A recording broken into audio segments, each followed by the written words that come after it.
मैं रेखा जोशी नितिन क्लासेस में आपका हार्दिक अभिनंदन करती हूँ। व्याकरण की सीरीज में ये हमारा तीसरा अध्याय है। इससे पहले अध्याय में हमने स्वरों के बारे में पढ़ा था, उसके भेद और उसके बारे में चर्चा की थी। आशा करती हूँ आपने होमवर्क किया होगा।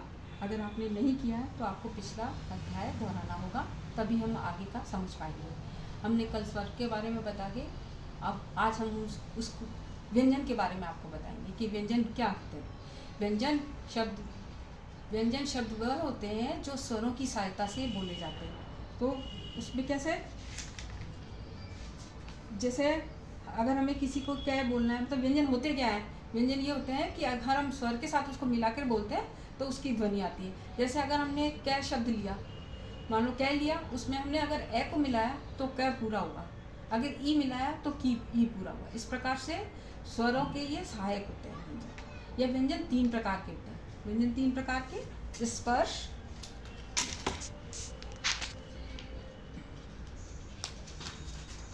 स्पर्श, अंतस्थ, ऊष्मस्थ, 3 प्रकार की। अब स्पर्श क्या होते हैं? स्पर्श ऐसे वर्ण होते हैं जिनका उच्चारण करते समय मुख के किसी भी अंग का स्पर्श हो, क्योंकि उच्चारण के लिए हमको मुख की सहायता लेनी पड़ेगी। इसलिए वो जो स्पर्श हो, किसी भी अंग से स्पर्श हो, तो वो स्पर्श वर्ण कहलाएंगे। जैसे उसमें हम लेंगे कै से लेके और मैं तक, क वर्ग, च वर्ग, ट वर्ग, त वर्ग और प वर्ग। अब क वर्ग का उच्चारण हम करते हैं तो हमेशा कंठ की सहायता लेते हैं। च वर्ग का करते हैं तो तालु की सहायता लेते हैं। ट वर्ग का करते हैं तो मूर्धा की सहायता लेते हैं। त वर्ग का करते हैं तो दांतों से बोलते हैं, और प वर्ग का लेते हैं तो उनको होठों से बोलते हैं। अर्थात इनका स्पर्श होता है, इसलिए इन्हें स्पर्श वर्ण कहते हैं। अंतस्थ मीन्स जो अंदर स्थित हो, वो अंतस्थ कहलाते हैं। अंदर मीन्स मुख के अंदर में जीभ होती है, होठ होते हैं, ये सब जो बोले जाते हैं वर्ड्स, इन्हें कहते हैं अंतस्थ।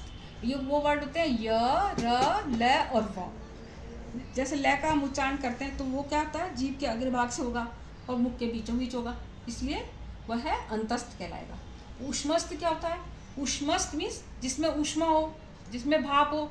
तो वो जो स्वर होते हैं उनमें एक ऊष्मा होती है।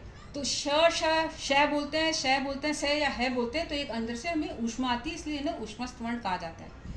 तो इन आज हमने तीनों पढ़ा: स्पर्श वर्ण, स्पर्श व्यंजन, अंतस्थ व्यंजन और ऊष्मस्थ व्यंजन। आज का अध्याय हम यहाँ ही अब कंप्लीट करना चाहेंगे। इसके बारे में डिटेल में हम अगले अध्याय में बताएंगे। अगर कोई प्रश्न या शंका हो तो आप कमेंट बॉक्स में लिखिए, और वीडियो कैसा लगा इसके बारे में मुझे फीडबैक ज़रूर दीजिए और बताइए कि आप और कैसा इसको अच्छा बनाने के लिए और मैं क्या कर सकती हूँ, आप मुझे बताइए। सुझाव आपके आमंत्रित रहेंगे। नमस्कार।